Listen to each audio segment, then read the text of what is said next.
Hi guys, I wanted to make a quick video to help you get started on this particular assignment. This assignment incorporates a number of things. There's some review of algebra in here, there's some ISTEP review, we're going to use some technology, we're going to go back and look at the factoring that we've reviewed. We're going to see in this assignment how it relates to solving and to symmetry, even some of the symmetry we've been doing in our current geometry unit.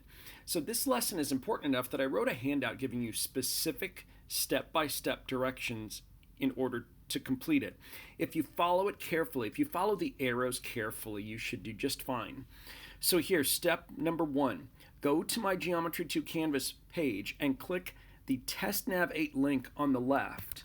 So literally what that means to do, you need to go into my Geometry 2 Canvas page and look here on the left. You'll find the link for Test Nav 8. So this link will take you to exactly the same resources that some of our students will be using when they take ISTEP at school this year. So if you click on the Test Nav 8 link, we'll go back to the instructions. Literally, my instructions tell you exactly what to do. Step 2, click Open in New Tab. Here it is, Open in New Tab. Done. Next, and click ISTEP Plus Grade 10 Part 1 Equation Editor. We're going to use this same link quite a bit. Here it is, ISTEP Plus Grade 10 Part 1 Equation Editor.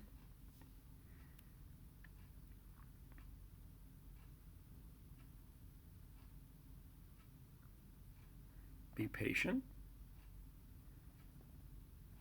While it's loading, I'll go back to the handout.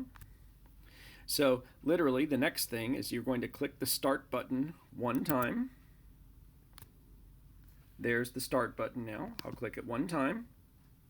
And this is basically the screen that I wanted to get to, because this is the screen where you can see the online calculator that you'll be using during ISTEP. And frankly, it's a calculator emulator. It is a computer-generated version of a TI-84 graphing calculator, just like some students use in class. So again, next step, step 4, click on the calculator button at the top of the screen. And I've even made an image of the top of the screen. This is what the little calculator button looks like. So here it is on the screen. So I will click that. And there it comes.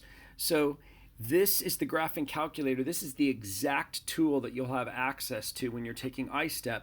And literally the way that I wrote this handout to help you practice using this tool, I literally took little tiny screenshots of the buttons on this calculator, and I've included them on the handout when you need to use them.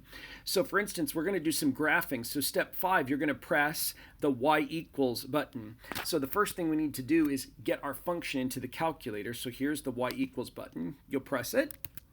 Again, back to the instructions. What you want to enter is this quadratic expression. We've practiced factoring expressions that look like this in the past, but we're going to enter this expression as an equation into y1, and we're going to graph that equation. And we're going to see how the factoring relates to the graph that we can generate, the quadratic graph. So in order to build that in the y equals menu, literally I've given you, starting with this button, I've given you the sequence of buttons that you have to press on your calculator in order to do it successfully. So make sure you start with this button. It has a little X on it. This is the variable button. Then this is the squaring button. And then here's the subtraction sign, and to make the 10, you'll press the 1 and the 0. So the most important thing to get started with is the X button. Here is the X button right here on the screen. Next, you should press the squaring button. Here's the squaring button. Again, in the directions, now we're on the second line, you have to press the subtraction sign and the 1, 0. And then you have to press the X button again because you're trying to write minus 10x. That's part of the expression that you're trying to write. So I have to subtraction sign, I have to press the 1, the 0, and the X again in order to get my linear term into that expression. And then I need to finish it with positive 21. So I have to press plus sign and then 2 and then 1.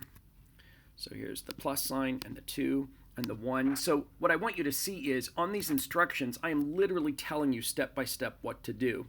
And here, the last step I wanted to do with you here was step 7. Press the graph button and you will see this quadratic equations graph. The graph is a parabola. It's something that you should have seen previously in Algebra 1. So here's the graph button. And there's our graph. So you're going to use this graph, and you're going to use some relationships that we've studied as you proceed through the front and the back side of this handout. So something to think about when you're looking at the graph, I want you to realize that the window is set up. This is the standard window, and every one of these little tick marks here represents one unit. 1, 2, 3, 4, 5. You can literally count on the screen. Same thing on the y-axis, -1, -2, -3, -4, -5.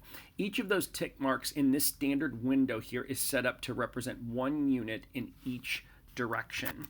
So bottom line, I just wanted you to get started. I wanted for people that maybe weren't quite as comfortable with the technology or following the instructions, I at least wanted you to get started so then you can proceed using the tools, starting with step number 8. But make sure you don't just watch the video. Make sure you actually pull up the calculator and press the buttons yourself. Build the model yourself, because this is exactly the tool that you get to work with on the ISTEP.